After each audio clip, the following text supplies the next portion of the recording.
রাসূল সাল্লাল্লাহু আলাইহি ওয়াসাল্লাম বলেছেন, আমাদের এই প্রথম আসমানকে আল্লাহ তাআলা যদি দ্বিতীয় আসমানের উপর রাখেন, তবে একটি বিশাল মরুভূমিতে একটি আংটি যদি রাখা হয়, আপনার হাতের একটি আংটি যদি একটি মরুভূমিতে রাখা হয়, সেই আংটিটা সেই মরুভূমির তুলনায় যত ক্ষুদ্র, যত ছোট, আমাদের এই প্রথম আসমান দ্বিতীয় আসমানের তুলনায় ঠিক এত বেশি ক্ষুদ্র, এত বেশি তুচ্ছ, এত বেশি ছোট। শুনতে ছোট লাগলেও এই প্রথম আসমান আসলে কত বেশি বড়, চলুন সেই সম্পর্কে আগে জানবো, তারপরে অন্যান্য আসমানগুলো সম্পর্কে আমরা আলোচনা করব, সেই আসমানগুলো কত বড়, কত বৃহৎ। আমাদের এই প্রথম আসমান, আল্লাহ তাআলা বলেছেন, আমি নিকটবর্তী প্রথম আসমানকে তারকারাজি দ্বারা সুশোভিত করে দিয়েছি। অর্থাৎ যত দূর পর্যন্ত চোখ যায়, খালি চোখ কিংবা মাইক্রোস্কোপ, যত আধুনিক প্রযুক্তি আছে, যত দূর পর্যন্ত এই তারকারাজি দেখা যাচ্ছে, এই সব কিছুই হচ্ছে প্রথম আসমানের অন্তর্ভুক্ত। চিন্তা করা যায়, আমরা যে পৃথিবীতে বসবাস করছি, আমাদের একটি ছোট্ট দেশ, আমরা অনেক দেশের নামই জানি না ঠিকমতো, কত বিশাল আমাদের এই পৃথিবী। এই পৃথিবী এত বিশাল, কিন্তু আমরা যে সূর্য দেখছি, এই সূর্য পৃথিবীর চেয়ে 13 লক্ষ গুণ বড়। কল্পনা করতে পারছেন? 13 লক্ষ পৃথিবী যদি আপনি একসাথে করেন, তখন একটা সূর্যের সমান হবে। এবং এই সূর্য হচ্ছে মহাকাশে একটি মাঝারি আকৃতির নক্ষত্র।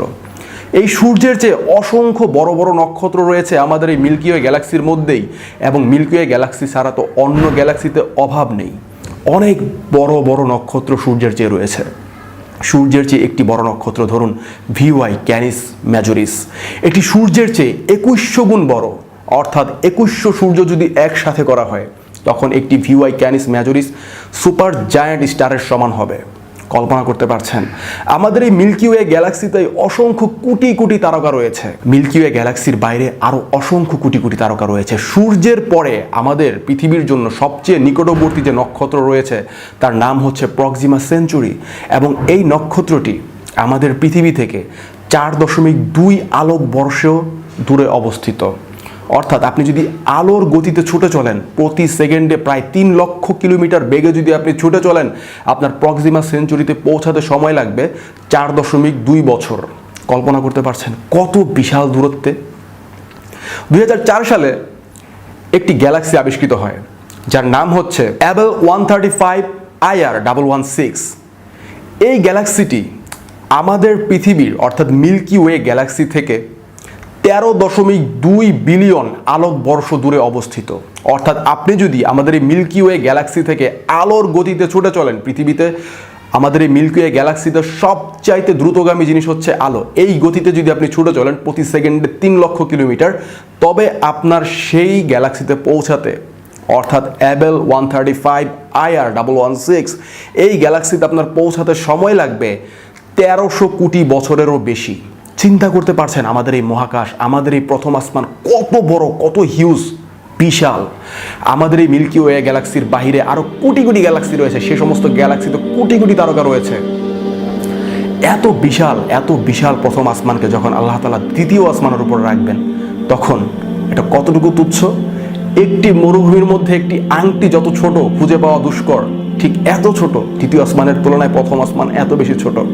রাসূল সাল্লাল্লাহু আলাইহি সাল্লাম আরও বলেছেন, প্রথম আসমান এবং দ্বিতীয় আসমানকে যদি একসাথে তৃতীয় আসমানের উপর রাখা হয়, ঠিক অনুরূপভাবে এই প্রথম আসমান এবং দ্বিতীয় আসমান একটি মরুভূমির মধ্যে একটি আংটির সমান হবে তৃতীয় আসমানের তুলনায়।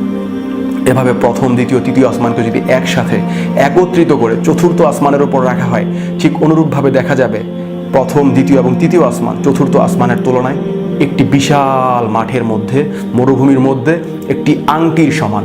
ঠিক অনুরূপভাবে এই 4টি আসমানকে পঞ্চম আসমানের উপর রাখা হলে একই ফলাফল পাওয়া যাবে। অনুরূপভাবে প্রথম, দ্বিতীয়, তৃতীয়, চতুর্থ, পঞ্চম, ষষ্ঠ সমস্ত আসমানকে যদি একসাথে সপ্তম আসমানের উপর রাখা হয়, তাহলে একটি বিশাল মাঠের মধ্যে, বিশাল একটি মরুভূমির মধ্যে একটি আংটি রাখলে যতটুকু ছোট হবে, সেই আংটি খুঁজে পাওয়া যত কষ্ট হবে, এই 1 থেকে 6 নাম্বার আসমান পর্যন্ত সমস্ত আসমান একসাথে 7 নাম্বার আসমানের উপর রাখলে এত ছোট হয়ে যাবে। চিন্তা করতে পারছেন এই 7 নাম্বার আসমান তাহলে কত বড়?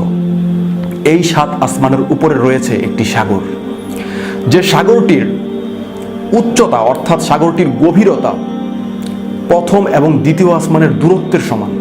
চিন্তা করতে পারছেন?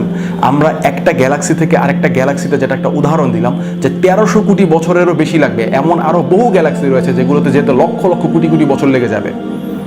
তো প্রথম আসমান থেকে দ্বিতীয় আসমানের দূরত্ব তাহলে কত বেশি আলোর গতিতে যদি আমরা ছুটে চলি। তারপর আল্লাহ তাআলা তার প্রিয় নবী মুহাম্মদ সাল্লাল্লাহু আলাইহি ওয়াসাল্লামের মাধ্যমে আমাদেরকে জানিয়ে দিয়েছেন সপ্তম আসমানের উপর একটি সাগর রয়েছে, যার গভীরতাই হচ্ছে প্রথম থেকে দ্বিতীয় আসমানের দূরত্বের সমান, অর্থাৎ এত গভীরতা সেখানে পানি রয়েছে। সেই সাগরের উপরে রয়েছে আল্লাহর আরশ বহনকারী 8 জন ফেরেশতা, যাদের দৈর্ঘ্য, উচ্চতা, আকৃতি এত বিশাল কল্পনাও করা যায় না, যাদের পায়ের পাতা থেকে হাঁটু পর্যন্ত দূরত্ব হচ্ছে প্রথম থেকে দ্বিতীয় আসমানের দূরত্বের সমান। এত বৃহদাকার আল্লাহ তাআলার এই পবিত্র ফেরেশতা, তাদের পিঠের উপর রয়েছে আল্লাহর আরশ, 8 জন ফেরেশতার উপর আরশ বহনকারী 8 জন ফেরেশতা।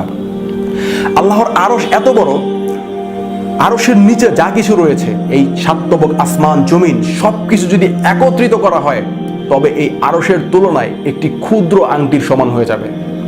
চিন্তা করতে পারছেন? সেই আরশের উপরে মহামান্বিত আল্লাহ রব্বুল আলামিন রয়েছেন, সেখান থেকে তিনি সব কিছু পরিচালনা করতেছেন। আমি আপনি কি? আমি আপনি আল্লাহ তাআলার সামনে কি?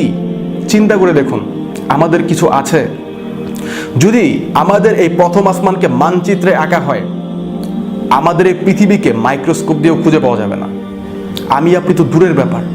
আমার আপনার আজকে একটু বডি হয়েছে, আমাদের এখানে পেশি হয়েছে, আমরা অনেক শক্তিশালী হয়েছি, এই জন্য আমরা ভাবছি আমার মতো আর কিচ্ছু নেই, আমি এই সে হয়ে গেছি, আমি কত পার্ট নিচ্ছি। হ্যাঁ, আল্লাহর সামনে আমরা কি ভাই? একবার চিন্তা করে দেখুন, যে আল্লাহর আরশ এত বড়, সে আল্লাহ কত মহান, কত অসীম। চিন্তা করতে পারছেন? আমি আপনি অহংকার করি, আমি আপনি টাকার গরব দেখাই, শক্তির অহংকার করি, পাওয়ার দেখাই, মানুষের জনপ্রিয়তার পাওয়ার দেখাই, কত কিছু দেখাই। আমরা আল্লাহর সামনে কি? কিচ্ছু না ভাই। আল্লাহর সামনে আমরা কিচ্ছু না। আমরা কিছুই ছিলাম না এক সময়, আমাদের কোনো অস্তিত্বই ছিল না। আমি আপনি ছিলাম বীর্য, নাপাক পদার্থ ছিলাম আমরা। যদি এই বীর্য, আপনি ছিলেন বীর্য, আমি ছিলাম বীর্য, যদি আপনি বীর্য অবস্থায় রাস্তায় পড়ে থাকতেন, আমাকে যদি কেউ টাকা দিত, আমি আপনাকে ছুঁয়ে দেখতাম না, আমি আপনাকে ঘৃণা করতাম, আমার ভালো লাগতো না আপনাকে, আমি আপনাকে ছুঁয়ে আমার হাত অপবিত্র করতাম না। আপনি সেই জিনিস ছিলেন, আমি সেই জিনিস ছিলাম। সেখান থেকে আজকে আমরা মানুষ। আল্লাহ তাআলা আমাদেরকে অস্তিত্বহীন অবস্থা থেকে অস্তিত্ব দান করেছেন। আর আজ আমি আপনি এত অহংকার করি, না জানি আমি কি হয়ে গিয়েছি, পৃথিবীটাই মনে হয় আমার, সব কিছুর মালিক মনে হয় আমি। আপনি চিন্তা করি যে এটা কেন এমন হলো, আল্লাহ কেন এটা এমন করলো না। আরে ভাই, যে সব কিছু বানিয়েছে সেই তো রুলস ক্রিয়েট করবে, তার রুলস তো আমরা ফলো করব। আমি আপনি আল্লাহর সামনে কিচ্ছু না, নাথিং। আমি আপনি জাস্ট একটা ব্যাগ, যে কিনা পেশাব পায়খানা বহন করতেছে মৃত্যুর আগ পর্যন্ত, আর কিচ্ছু না। আল্লাহর সামনে আমরা কিচ্ছু না। তবু আল্লাহ সুবহানাহু ওয়া তাআলা আমাদেরকে এত ভালোবাসেন, এত ভালোবাসেন। কেন বাসেন? কারণ তিনি আমাদেরকে সৃষ্টি করেছেন, তিনি আমাদের মালিক। আমরা ক্ষুদ্র, আমরা ফেরেশতাদের তুলনায় ক্ষুদ্র, অনেক কিছুর তুলনায় আমাদের কোনো অস্তিত্বই নাই বললে চলে, কিন্তু তবু আল্লাহ তাআলা আমাদেরকে আশরাফুল মাখলুকাত বানিয়েছেন। কেন বানিয়েছেন? আল্লাহ তাআলা আমাদেরকে ভালোবাসেন, আল্লাহ তাআলা আমাদেরকে দয়া করেন। যখন একটা ছোট্ট শিশু, আপনার সন্তান যখন ছোট থাকে, কিছু বুঝতে পারে না, সে বাচ্চাটাকে আপনি কত ভালোবাসেন একবার চিন্তা করুন। আপনাকে যখন মা মা বলে ডাকতে থাকে, আপনি সব কিছু ফেলে সেই বাচ্চাটার কাছে চলে যান, যদিও বাচ্চাটা কিচ্ছু বুঝে না, তার কোনো জ্ঞান বুদ্ধি নেই, কিচ্ছু নেই, তার কাছে আপনি কিছু আশাও করেন না এই বাচ্চার কাছ থেকে, সে কিছু করতেও পারবে না, আপনি একটা বিপদে পড়লে আপনাকে রক্ষাও করতে পারবে না, তবু আপনি তাকে হয়তো নিজের জীবনের চেয়ে বেশি ভালোবাসেন। কেন ভালোবাসেন?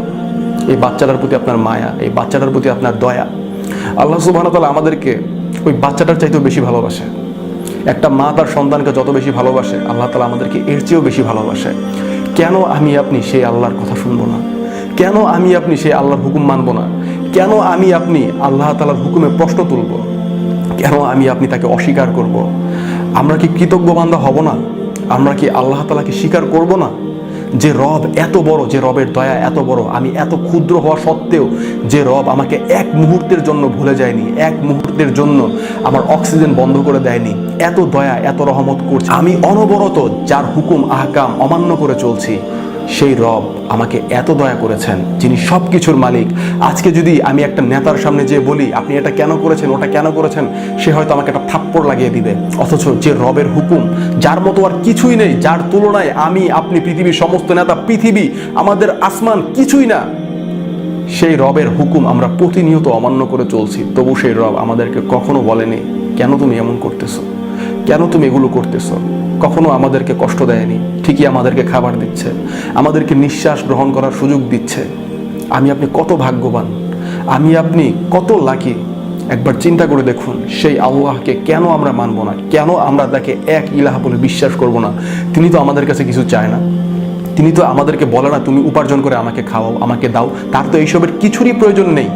তিনি জাস্ট এতটুকুই বলেছে, তোমাকে আমি সৃষ্টি করেছি, তুমি আমাকে এক সত্তা হিসেবে বিশ্বাস করো, এক সত্তা হিসেবে তুমি আমার গোলামি করো। এতটুকু আমরা করব না? আমরা কি কৃতজ্ঞ বান্দা হব না? আমরা কি আল্লাহর এই যে সৃষ্টি কৌশল তা নিয়ে চিন্তা করে দেখব না যে আমরা কিছুই ছিলাম না, আজ আমরা এত কিছু হয়ে গিয়েছি। আজ আমরা সেই রবের সাথে অহংকার করি। আল্লাহ আমাদের সবাইকে মাফ করুক, আল্লাহ আমাদের সবাইকে সহি বুঝ দান করুক, আল্লাহ আমাদের সবাইকে উত্তম পথে চলার তৌফিক দান করুক, আল্লাহ আমাদের সবাইকে আল্লাহর সন্তুষ্টি অর্জন করে দুনিয়া এবং আখিরাতে তার নেককার নৈকট্যপ্রাপ্ত বান্দা হওয়ার জন্য কবুল করুক। আমিন। আসসালামু আলাইকুম ওয়া রাহমাতুল্লাহি ওয়া বারাকাতুহু।